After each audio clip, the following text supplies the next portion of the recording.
Hotty toddy, Ole Miss fans, and welcome to the Brad and Chad Show on the OM Network. Brought to you by Blue Delta Jeans, made in the USA. This is the show by and for Ole Miss fans, where you'll get expert insight and analysis on Ole Miss athletics. And now, here are your hosts, former Rebels Chad Flowers and retired NFL star Bradley Sowell. Podcast time.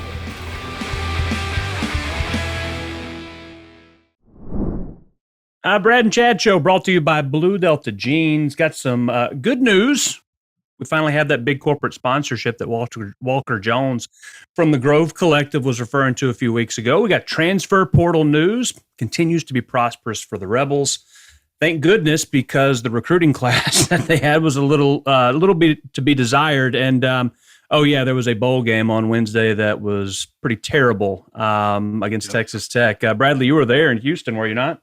Yeah, I was down in Houston visiting family. We did not make it to the game. I had to get up the next morning and go to Atlanta, 7 a.m. flight. So I hated to miss it, but man, I'm kind of glad I did, just looking at how it went. And I don't know, man, we got to get out of this rut. The Rebels are in a rut, and it's starting to feel like the mindset's shifting, and it's turning into a little mental game for us right now. So we have got to get out of this. We just look bad. I mean, we're getting our asses kicked here at the end of the year, and it's I get it. Hey, the game don't count. Okay, whatever. All this, I don't care, dude. Like, if it don't count and you don't want to play, don't decline it, please, because that's abysmal. We haven't looked good since October, man. I mean, the entire back half of the season was terrible. They played pretty well against Alabama, but that broke their spirit. Didn't play well after that. And it just didn't look like anybody wanted to be there. Now, frankly, I didn't really want to watch the game. I don't care about the Texas Bowl, right? I feel like we've gotten to a place where, we're playing in a bowl game, but it's a shitty bowl game, so I don't care as much. But I didn't expect the team to appear the same way on the field on Wednesday. It just looked like nobody wanted to be there. Well, I mean, if you look at, here's the issue with what went on, just from an X and O standpoint. So one, the run game that they took away our run, and they were stacking the box. You had your down lineman, you had an overhang. That every time, I mean, every zone read, I mean, they had a guy that was for the running back guy, for quarterback. They were they really keyed in. It's almost like they ran exactly what Mississippi State ran, versus it was very similar type game plan. And then you look at the turnovers, man. I mean, you can never. I'm surprised that game wasn't like 50 something to 14, because if you actually counted up, we had 10 turnovers. Okay, those going for it on fourth downs, that Xbox shit, like that is, that's a turnover. I mean, that's as good as a turnover. So I mean, we essentially had 10 turnovers. You're 1 for 6 on fourth down, and then you had 5 actual turnovers in that game. So. Man, we're lucky that was even somewhat of a ball game there at the end. So thank God for the defense. Thank God for the defense, because the offense put them in terrible position the entire game. It felt like Texas Tech was within inside the Ole Miss 40 pretty much the entire first half for sure, and a lot of the second half. The offense was terrible. For offensive genius that Lane Kiffin has been dubbed by so many. This offense just continued all season long to disappear when it got nut cutting time, and that continued to happen here. I am tired of seeing inside zone on 3rd and 9. I'm tired of seeing that. Right? Yeah. It quit working. It hadn't worked in weeks, and they still did it. It was so frustrating, dude. Like, just okay, here we are, 3rd and 7. Here, let's run it right up the middle. Let's run right where they're stuffing us. Yes. And I get it. I mean, there are times when you do that, but I mean, versus us, that's good to do that. We have 3 down linemen. Hell, they had people in the box. Why would you still run it on 3rd and 7? I feel like the pass should have been there a little more, but that was that. I'm with you, man. Like, does it feel like that they're still hesitant in giving Jackson Dart control of this offense? I don't think so. I mean, I think Jackson's fine. I mean, you look, 2 of his interceptions were hardly his fault. I agree with that. Pressure on him. Jackson Dart is one of the few players that I think, if you look at overall, he actually got better all year. And he's to the point now where he can make the throws whenever given the. I wish they would cut him a little more loose. Yeah. And but I mean, if you look at it from overall scope, I'm fine with Jackson Dart, man. He's going to be a good player. He's getting better for a young guy. he was like the least of my concerns here at the end of the year. We got to get a tight end. Triggs, he's still got a ways to go. Block that 4th and 1 play, that first 4th down conversion attempt. He got just manhandled when trying to block. Yeah, but that goes to bigger issues too, though. Like, why are we putting him in that situation, right? Like number 5 for them was an animal. Okay, yeah, let's ask Trigg, who's got the legs of Bambi, to cut him off and try to block him. That's not his thing, man. Like, that's not going to be Trigg's thing. So why? The fact that he had no ricochet help from the tackle is one of the things that I was talking to some guys about that played before. Is like, man, you look at some of the schemes, we're not putting guys in situations to succeed in some of this stuff. I mean, of course he's got to be able to block somewhat, but not number 5 on his inside shoulder. Like, he needs some kind of help there. And secondly, like, why are we running into that? Like, let's go the other way with it or something. I don't know, but some of the scheme stuff was, we just got out schemed. What was your assessment of how the offensive line played overall? Because it felt like Texas Tech was pretty disruptive. Yeah. All night long. I think they were average, not very good. If you look at it overall, there were some physical beatings in there, but at the end of the day, we were always a man short, and we have been a man short a lot this year on a lot of schemes. So, there was some guys got beat for some sacks as well. This wasn't a great game for them, but I feel like overall as a group, they've been pretty average this year. They've held up okay. You don't have the number 2 all-time SEC rusher and another 1,000-yard rusher if they didn't do something good. That's true. Yeah. So but there are times it's rough, and I ask myself, hey, is it technical stuff, or is it just them physically getting beat, or is it schematic? Is it scheme things where they're just not picking certain stuff up, and it's a little combination of all of it, honestly. Like, there are times when they do really well and they block well, and there's times where it's a guy coming free and everybody even had a hat on a hat. Sometimes when you watch football as an O lineman, you're like, oh man, this O line sucks. They got stuffed in the backfield. Well, 5 guys have a hat on a guy. Right. Obviously, it's a scheme thing. So like, of course, it looks like the O line sucks, but you only block one guy at a time. Per guy. So it overall, not their greatest game. But I will say this, though, our D-line whooped their O-line too. And, defense played good. The problem is you only got 3 guys up there. So, I mean, the guys able to run all over the place. But, there for a while, our D-line kind of got after their O-line pretty good too. You mentioned some of the 4th down. So the Rebels, there was only 2 punts in the game altogether. Right. Texas Tech went for it several times on 4th down. They were more successful, but the Rebels were 2 of 7. What was your initial thoughts? We've got a quote from Kiffin coming up here in just a second, but I wanted to get your initial thoughts first and foremost on the continued aggressiveness, because this is not new for Lane Kiffin, but he continued to push the envelope going forward on 4th down. Yeah. Well, there's a difference between, hey, I'm going to go for it on 4th down. Mm-hmm. And I'm going to go for it on my own 11-yard line or on the 3rd. That's just reckless. That's goofy. There's no analytics that say, hey, I'm going to go and then I'm going to run the same inside zone play that just been getting stuffed all night. Right. That to me, I don't know how you explain that. I mean, you can sit down. I'd love to be informed on why I do that.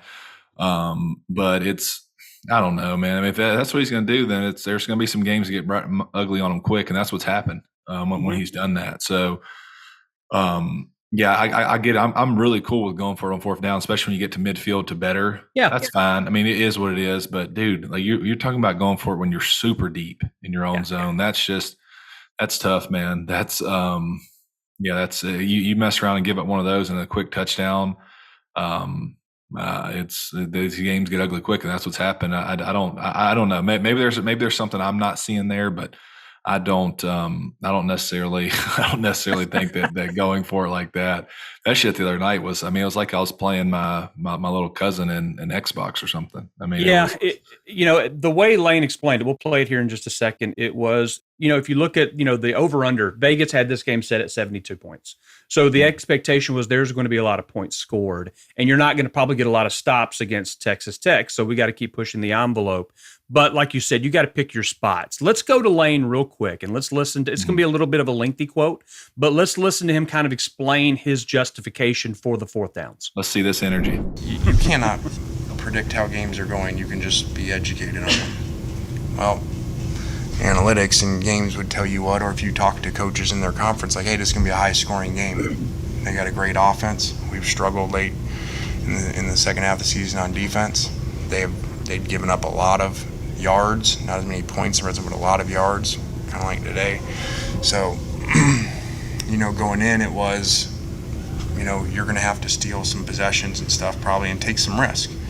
And actually, that really wasn't, and I'm not backing them, those actually a lot of times didn't go right into points. Sometimes we'd stop them or field goals, and so sometimes it's easier to play on a short field. As crazy as that sounds, against a offense like us that builds on pushing the ball in tempo. So obviously that's not the plan to not make it, but those were critical decisions, and they didn't work out, and didn't get stopped, and started early, getting beat on a 4th and 1, where we don't make the block and the guy hits us in the backfield. So it was discouraging because they had a lot of similar 4th downs. They did a really good job with some really good scheme runs to scheme us up.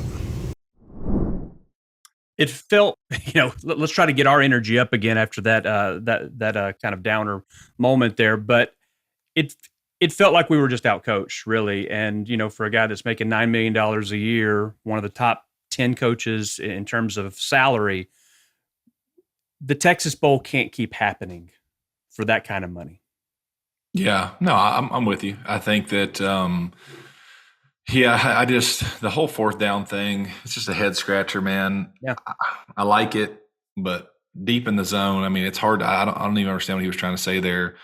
I guess apparently Vegas thinks the game's gonna be high scoring, so it doesn't. I don't know. I can't probably make sense of that. So, yeah, I mean, I don't know, man. The last 2 weeks in general, the defensive coordinator has absolutely, I mean, they have figured something out in our run game, which I don't think is overly hard. It's about 1 to 2 plays tops. But they figured out a way to force us to throw the ball. And, even if you just start from a scheme standpoint of some little things that are going on. So every 3rd down as well, like look at a 3rd and long, okay, when it's an obvious passing down. Well, not really obvious in our offense because the way we run up the middle on 3rd, but on obvious passing down, we were doing this elongated run fake. Well, when you're doing that on 3rd down and they're bringing a blitz at you, like Dart has no time, even if they get a little bit of pressure. I mean, imagine being a tackle blocking or a lineman blocking, and you're going through this long run fake on 3rd and whatever, and all of a sudden, you've blocked your guy for a while, and he's just now getting into his drop. So just like some of the little things like that are just, I mean, it's not. I don't find the find the need in something like some of the little stuff that we're doing is just not really lining up with, big time offensive football. No. And you talked a little bit about Jackson Dart. I do want to echo there are 2 players that I look back at the game and I'm like, man, I'm really proud of how they played. Jackson Dart was one of them. He got his ass kicked. He took hit after hit and he kept going for more. And in a game where you can say it means nothing, whatever, it meant something to him because he kept trying to show this is my team and I'm going to continue fighting. The other one was Miles Battle. He's in the transfer portal. He's not going to be at Ole Miss next year, more than likely. Yeah. But that play where he is chasing a guy down and then he knocks that ball out, gets a touchback, Rebels get the ball back, gives us still a chance to do something, that speaks a lot to him and how hard the defense played. Because like I said, the defense is the only reason that was not a 4-5 score game because it could have been considering how poor the offense played. Yeah, I think you look at Battle. I mean, he was physical a lot of the game too. Yep. He was, he was out there playing with a purpose. I don't know what his maybe because he's back in Texas. I don't know. Mm-hmm. Maybe he had some family there, whatever. But he was playing. He was playing that pretty damn aggressive. And I say a guy like that is, that's huge, man. That's huge to see that out there. Just to see a guy playing like that. So. And Dart, I mean, here's the thing with Dart. Here's what's been really cool about Dart, man, is like he's starting to the way he's approached all this at the end of the year to me has won him a lot of fans, right? Like, yeah, absolutely. Even when the whole Kiffin thing was happening, hey, I'm going to be Ole Miss's quarterback. Like he's came out and said, hey, he's happy here. Basically he's found some happiness in Oxford, which is awesome. He goes out to a bowl game. We're facing a 7-5 Texas Tech team. Big 12 hasn't had a bowl win yet. they're beating our ass. He could have easily packed it in, but did not. I mean, kept battling out there. So he is callousing, what I call callousing himself for the future. And there's going to come a time where all this is going to come full circle for him, and he's going to have experiences to pull from. And this may be one down the road where he's he can help other guys in the situation of how to tough it out, be gritty, stand there and take defeat the right way and not cower down. So he's done a great job of making him. He's one of my favorites now, just based off his mindset. Like, he has a little bit of an old school mindset. I mean, the kid was freaking out there damn near, on a damn stretcher. I mean, he did a full flip end zone. Yeah, hit after hit all game. And, there were some of those hits, though, man, that were, they should have, they were well after he threw the ball. I mean, they were definitely coming after him, but he stood there and took him, man. And, I respect that. We wouldn't be doing a good job breaking this game down if we didn't say that the officiating was pretty question. There was some pretty questionable calls in that game too. Yeah, there's a couple of face masks on Evans that were ridiculous in big situations, and then 30-yard penalty. That's awesome. I've rarely ever seen a 30-yard penalty, but we almost definitely found a way to get a 30-yarder, and then then you had all the craziness after the game with Kiffin. And what would you feel about that? Kiffin and the whole tech. I guess he accused one player of saying something. Yeah, listening to his press conference. So if you're not familiar with what Bradley's talking about, apparently one of the scuffles that was happening during the game came from a Texas Tech player spitting on one of our players and then using a racial slur, which caused that player to, burst into tears or to cry a little bit or whatever that may be. Now the Texas Tech has denied that, but the way Kiffin explained it, he sounded pretty measured and he didn't seem like he was flying off the handle. It did sound like it happened, but of course that could just be looking through red and blue lenses. Better than I do. Does that stuff happen? Does that stuff happen? You come out and say that, though, you better at least heard it. I mean, that's a pretty. That is true. And nowadays they'll cancel a kid. I mean, I don't know number 11. I don't know what anything about him for them. I just saw that in the article was number 11, but.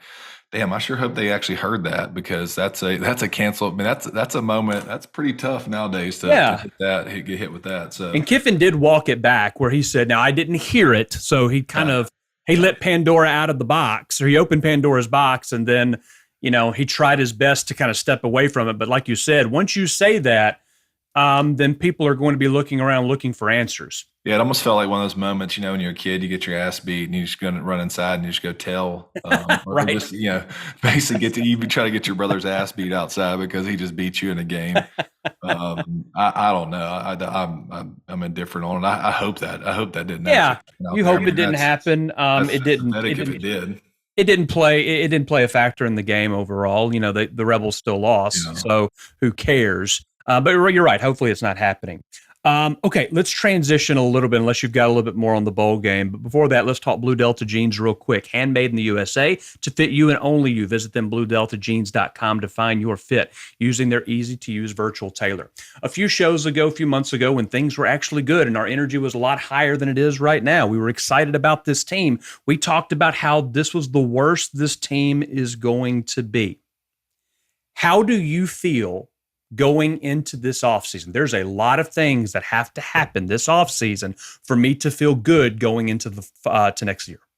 Yeah, I still think it's teed up, right? Like I still think we're kind of where we were. I think if Ole Miss would have went 8-5 this year, but did it differently. Yeah, I think I agree with that. I think we would have felt different. I think it's the way we finish, right? I think it's the weird, hell, maybe we lost a bunch of these games close at the end.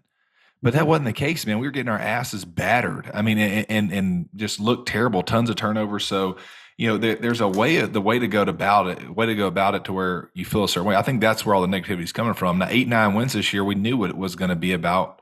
What we thought. I think what's the sour feeling is all the Auburn stuff. I mean, when we were 7-0, dude, there was no talk of Auburn. Right. Everything was fine. It was like, man, we're overachieving this year. Boom, let's try to get that 9-10 wins. Let's maybe compete for the West. And then all of a sudden, you had all this Kiffin crap to Auburn happen. You had all this negativity creep in, and now it's just this awful feeling. It almost feels like we're crashing and burning, and we're still 8-5. That's how good we did at the beginning of the year. But I still think it's teed up. I still think that Kiffin has a great chance. He's added 2 good players, one from La Tech, one from Texas A&M, Marshall and Harris, that are big key players. I think he's got he's hit on a couple high school kids that I think are immediate players with Perkins and Aiden Williams. I think he's still got everything there. I mean, we're going to have most of this team back. I think 4 linemen come back. It's right there for the taking still. But man, he's got to get this mindset out of there. Something happened with this team. Yeah, he was looking around, whatever. It definitely. I mean, not only that. I mean, hell, you had Marcel Reed's dad obviously came at us a little bit, and that was long text. We'll get into that, but he sent us a long message, and that was one of his things too about being uncertain about the Auburn thing, and you got to wonder if that is one of the reasons that the team started looking like shit. I mean, it's just I don't know, man. This is whatever it is. He better step in and put his foot on it now, because if it bleeds into next year, he's going to find himself at 6-6 and making $9 million at 6-6. Yeah, isn't going to be it. Yeah, the seat's not warm for me by any stretch of the imagination, because, like I said, if the schedule played out differently in terms of the order of teams that we played, and we still end up 8-5, we're probably not having this conversation. But it is what it is. However, if things don't improve, because the Rebels have to go to Tuscaloosa and Athens next year. Yep. The SEC was not good this year. It's only going to get better. LSU is pretty good. LSU has Daniels back. And so the SEC Auburn has obviously, we're getting there. We're getting there. Yep. And so the question I have now is, are there going to be changes made to the staff, right? The season's over in terms of no more games to be played. Are there going to be changes? There have been rumors swirling about changes on the defensive side of the ball. I haven't heard anything specific, so I can't give you any names or anything, but it is going to be curious to see what changes are going to be made, because a $9 million coach can't be making the Texas Bowl, the Duke's Mayo Bowl, whatever, and expect to continue working at that same school. Yeah, no, I think there are some changes coming in. I wonder if it's going to be on defense based off of what happened on signing day, right? Yeah. You had Avery, the big DN that was with us the whole time, that suddenly went to Maryland or somewhere like that. So he was a Partridge guy. So I wonder if something's going to happen on defense. I mean, can we just get a defense coordinator that runs freaking defense? Like we are out there 3 down linemen. Not only are we 3 down linemen, we're softing off, and that's even 3rd down. That's no matter the situation. And even when we do mug guys, it's damn DBs. They're too little. They're not going to be able to get any push and hit anybody in the backfield. So a 3rd and short, a 3rd and 1, it does us no good, man. Like what is wrong with just a basic 4 down defense? Maybe playing some cover 2s, a little zone in there. Like I don't understand how we can't get in that. I mean, maybe we just don't. I thought we had a great secondary. I mean, you would think some of these guys can maybe play a little man with the safety help over top or something. I don't know, but can we just play a normal defense? Man, I'm so sick of you got the tiny DB, 2 tiny DBs in there in the box, like just getting exploded. We got to do something, man. I read an article. We've had Ben Garrett from OM Spirit on a couple times already, and he had an interesting tidbit in one of his articles. I wanted to get your thoughts on it. So he said that, all players, all coaches shouldn't really feel safe right now in terms of where their position is. And what he said after that was very interesting. He said that the Rebels may be showing interest in a quarterback in the portal, Oklahoma State's Spencer Sanders. I'm scared if that's the case, because I'm wondering, can this coaching staff develop anyone, right? If they're already looking for someone else after 1 year of Jackson Dart, where seemingly he continued to progress throughout the year, and now we're already looking for a senior to come in. What does that do to Jackson Dart? I don't see that as a huge need. We've got needs elsewhere on the offensive side of the ball, but I'm okay with Jackson Dart. Yeah, I'm fine with it too, but I think anytime you have a chance to create competition, it's good. It is, especially in college, when you can have so many guys. Like, you never want a guy to go into the season feeling like, hey, I'm the guy, unless you're just that dude, So hell, bring guys. I'm fine with that, and Jackson Dart should be fine with that as well, right? If you are a good player and you're fine with what you've done, and if you think you're the guy, like, you got to be. That's football. That's sports in general, right? Mm-hmm. Like, when he makes it to the NFL, let me tell you how NFL how Monday or Tuesday works, and anybody that's played can tell you this. especially for a guy that's middle of the roster like I always was, middle to back the roster. So every Monday or Tuesday, they bring in groups of positions to work out. So you'll be eating your lunch, about to go to meetings, and you'll see 14 linemen out there. Oh man! And nobody has done anything wrong. Nobody has done anything bad. But it's their duty to keep finding the best available. So maybe 4 guys got cut this week from other teams, and one's a young guy, and they like him, and they say, "Hey, well, this guy's making, this guy can come in and make $400,000 a year. I'm having to pay this 8-year vet, $2 million. They're really not that far off. Maybe I can save $1.7 million or $1 million, whatever." And I'll just go ahead and cut the one guy. That's real competition. That's what you got to be ready for in the NFL, and that's every Monday or Tuesday. So. And you're hoping that you walk by the week like, man, they got the running backs out there this week. Good. Like they ain't bringing in no linemen. So sure enough, they'll sign one of those guys. So my point is Jackson Dart should be fine with competition, because that's always ever going to, if he has plans to make to the NFL, that's what you're going to be facing anyway. Right. So cool. Bring in whoever, like that should not affect him. And do we have other needs? Yeah, but hell, I don't care if they want to bring another good quarterback. Let's do it. Now, speaking about some of the other help that's needed, we talked about the underperforming of the wide receiver room. Well, Lane Kiffin has gone out and got help in that. You already mentioned, the big gets, Chris Marshall, transfer for Texas A&M, former 5-star. So that's immediate pedigree. And you've also got Trey Harris from Louisiana Tech. Both of these guys are 6 foot, over 200 pounds, big bodies, which should be good. That's always a good thing, because you still got Dayton Wade, who's your speedster in the slot. So this should be, and then you've also got a good recruit coming in from, 4-star from the Jackson area, who should be able to help as well. Yeah, I think you look at that. Those are 2 pretty big gets, man. I think those are probably your 2 starting receivers. Marshall and Harris. Aiden Williams will come in and should contribute. Now, listen, if Aiden Williams comes in as good as I've seen, basically as good as he's been, everywhere he's been, he stood out and doesn't play. I'm going what the hell at this point, because you had Buckhalter, Henry, Brown. You had a big receiving class a couple of years ago that were all 4-stars, and not one guy has made any bit of an impact. It's going to be year 3 next year. So if this kid comes in, doesn't play, makes me a little worried, because Willis, the Jaron Willis didn't play this year either, who was supposed to be an impact guy. And even Tywone Malone, he showed some flashes this last game as well. He finally got to get in and play. So yeah, you would think wide receiver wise, we added 2 big guys, and you got Aiden Williams. He should get to, he should play. So that's 3 pretty good guys plus what we have. I feel a little better about it. Yeah, and then, we're not going to spend a ton of time talking about the recruiting class, because next week we're going to do more of a detailed breakdown. But just real quick, 12 guys signed out of high school. We have 6 in the portal already currently. The big one was Suntarine Perkins, right? We got him signed. We didn't have to wait till February, which is always a good thing. Hell, he may end up being a 5-star before it's all said and done with some of these all-star games that are happening. That's a huge get. That's an immediate difference maker on the defense at a position that is sorely, sorely needed at linebacker. Yeah, no, he should play a pretty good role for us somewhere. I'm not sure where.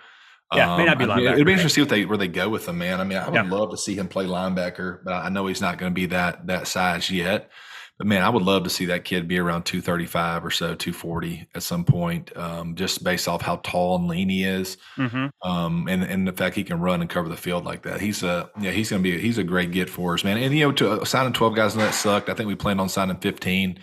But if you look at it from a quality standpoint, we do have some quality in there. Oh yeah.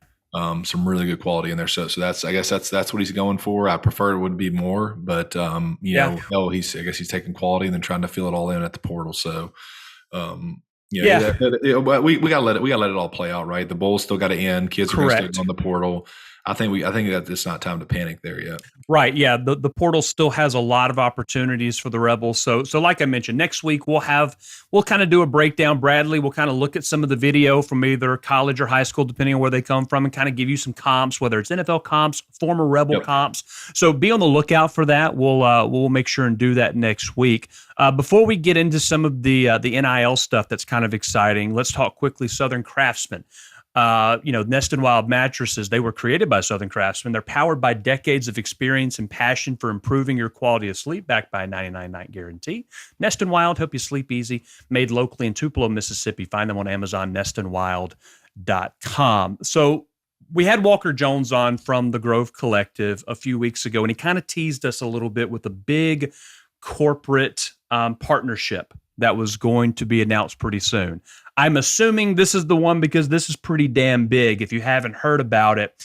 So Wheels Up, which is a kind of a private flight charter company, they're and the Brander Group, they've announced a kind of a partnership that's going to allow Ole Miss student athletes to give back to the community, right? And so that's going to be done through the Meals Up program. So basically a program supporting Feeding America that was created back in 2020 during the pandemic to help help with the growing level of food insecurity. So we've got a charity aspect of this where Ole Miss players are going to be giving back. Now, the cool thing about this from an NIL perspective is Ole Miss student athletes are going to have access to commercial travel opportunities to allow their families to attend Ole Miss games and athletic events through the commercial airline partner of Wheels Up, which is Delta Airlines. So I can't imagine how powerful that is to be able to go into a kid's room that's in another state that's kind of far away and say, hey, we've got a partnership that's going to make it to where you can make as many games. I don't know the exact terms, but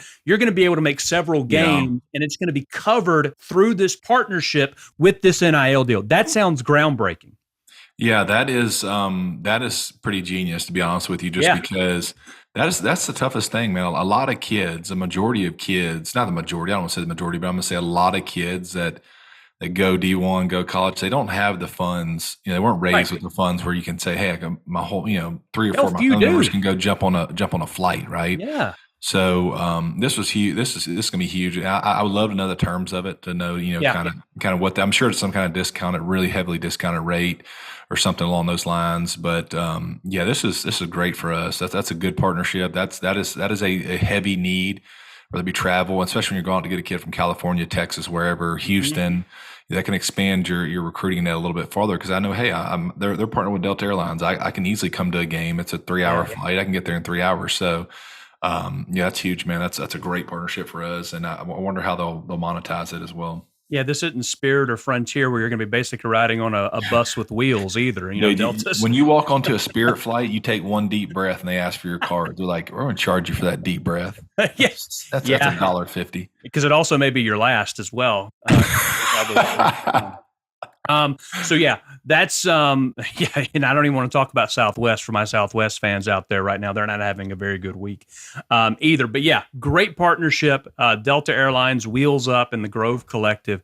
That hopefully is going to be a very fruitful relationship. And it's cool to see that some of these student athletes are going to be giving back to the community as well. So that's kind of a cool aspect of this too. Are we going to we're going to have some 5-stars ride on some private jets too, or what? Oh, I'm sure we already have, and I would imagine it's only going to increase because Kiffin only flies private. He hasn't flown on a commercial plane in forever. He just seems like that kind of guy. Yeah, he looks like he'd walk in an airport and just look around and be like, this is how the peons like to travel. Yeah, that's what it strikes me as. Okay, last little thing that I have I want to talk about. The basketball team has had a struggle to start the season, right? We talked about the North Alabama loss last week. They had SEC play open up this past Wednesday against Tennessee in Oxford. It was a hell of an effort. Now, unfortunately, it feels like we're always talking about with Ole Miss basketball. They played hard, but they didn't get the job done. So they lost by 4 to the number 7 team in the nation, Tennessee. They were winning at halftime, but, Tennessee is number 7 for a reason, and they ended up pulling it out. What I'm scared for, because they have Alabama on Tuesday. Alabama's real, real good. I hope that they have not paid an emotional tax. And what I mean by that is they put everything into this game against Tennessee. Every egg in that basket because of what happened against North Alabama. I'm worried that the Alabama game will be a bloodbath because of that. We'll see. Hopefully the real team is the team that played against Tennessee. I'm more worried that the real team is the one that lost to North Alabama. But that's why they play the game, and we'll see that on Tuesday in Tuscaloosa. Yeah, nothing tougher than that first 4 games of that schedule.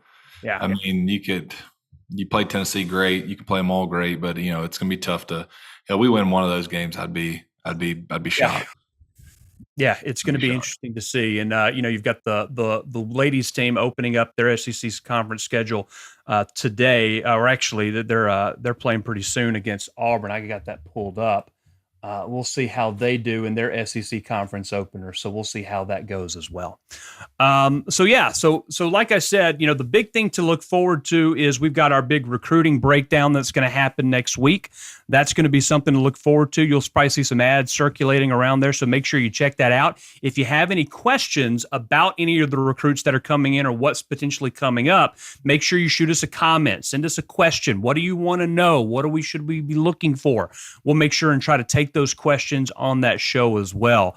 Last thing that I'll mention, unless Bradley, you have anything to get us out of here, I do want to make sure and mention our sponsor, Jeff Griffin, with the Stevenson Griffin Group at Baird Private Wealth Management. You can go to the group's website, stevensongriffingroup.bairdwealth.com, or you can give them a call at 662-841-1900. That's Jeff Griffin with the Stevenson Griffin Group.